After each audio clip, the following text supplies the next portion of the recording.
Qui est le plus indispensable à Lille entre Campos, donc, celui chargé notamment de recruter les joueurs et d'être le conseiller du président, et Marcelo Bielsa, l'entraîneur. Captain, qu'est-ce que t'en penses ? Évidemment, je vais pencher pour Bielsa. Pourquoi évidemment ?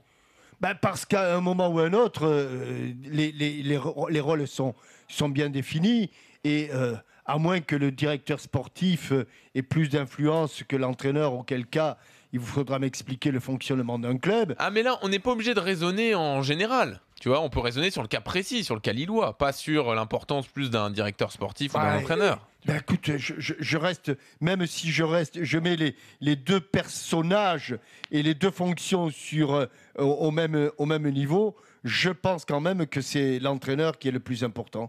Donc, je dirais Bielsa. Mais évidemment, le carnet d'adresse du directeur sportif, sa connaissance, son flair, ses compétences, bien sûr, sont importantes, capitales. Évidemment, on le voit du côté de Monaco. Mais après, il faut mettre tout ça en musique. Et celui qui est le chef d'orchestre, ça reste quand même l'entraîneur. Ouais.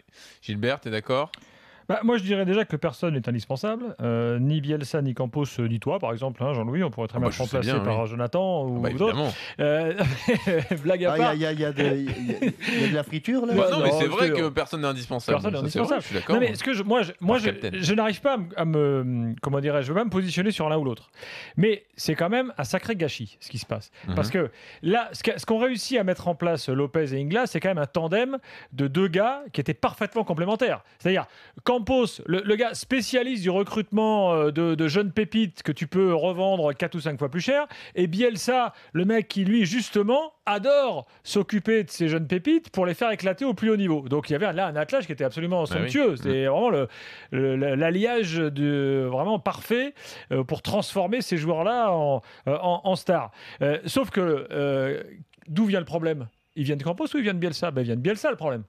Parce que c'est Bielsa qui, selon les informations qu'on a des reproches à l'encontre de Campos. Oui, Gilbert, on ne demande pas d'où vient le problème, on demande quel est celui qui est le plus important. Campos a aussi des reproches à faire à Bielsa. Oui, le problème, c'est que Bielsa ne les entend pas. Est-ce que Campos entend le... Enfin, tu vois, on ne sait pas, en fait. On ne sait pas entre les deux d'où ça vient et qui est le plus à blâmer. Bielsa est frustré de ne pas avoir eu certains joueurs, vraisemblablement. Ça, c'est ce que... Non. Bielsa n'est pas frustré de ne pas avoir eu certains joueurs. Il a dit qu'il avait tous les joueurs qu'il désirait. Bon. Et Campos lui en a proposé qu'il a refusé. À l'instar de Wilfried Bony. Exactement. Donc voilà, franchement, c'est quand même ces types-là, qui ont leur caractère, leurs compétences, ne sont pas capables de s'asseoir sur des petites frustrations, je sais pas, du quotidien, des trucs. C'est ça qui moi, m'interpelle, plus que de savoir si l'un est plus indispensable que l'autre. Écoutez, je sais pas, dans la vie d'une entreprise, tu as des compétences et tu dois t'entendre avec quelqu'un avec qui, a priori, tu n'as pas d'affinité, mais tu sais que cette personne-là... Regarde, je te déteste, je travaille avec toi. Voilà, et nous, par exemple, on se déteste avec Jonathan, mais on sait qu'ensemble, on va faire de l'after une émission qui va bien marcher. Et écoute, voilà, tu t'assois sur tes soucis.